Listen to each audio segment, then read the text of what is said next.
This week on Oil and Gas Watch News, we're looking at how the Trump administration's quote-unquote energy emergency executive order is stripping away protections from wetlands across the U.S. Wetlands are among the most fertile cradles of life on the planet. They're crucial for filtering drinking water, protecting people from flooding and storm surges, and serving as breeding grounds for valuable fish, shrimp, and crabs. Earlier this month, President Donald Trump undermined regulations meant to protect wetlands when his administration directed the U.S. Army Corps of Engineers to perform fast-track emergency reviews of 688 applications for permits to destroy wetlands or impact waterways across the country.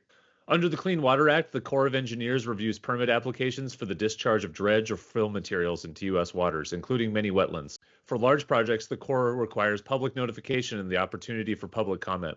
The Corps then issues permits that often include conditions that limit environmental harm.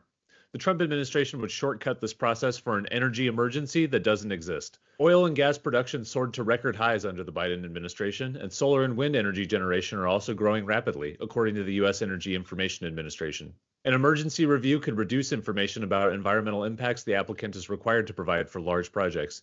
It could curtail or even eliminate public notice and thus local communities' ability to object to a damaging project. Ultimately, the emergency permitting process could restrict or even eliminate the Corps' review of water pollution impacts, resulting in inadequate environmental protections for large projects. Many of the fast-track requests are for energy projects. One would allow a company called Blue Marlin Offshore Port to damage or destroy 234 acres of fragile Louisiana wetlands as the company builds a 37-mile crude oil pipeline to an offshore oil terminal. Others involve the destruction of 51 acres of wetlands south of Beaumont, Texas, to build a gas-fired power plant, and for a permit to build a hotly contested oil pipeline called Enbridge Line 5 under Lake Michigan.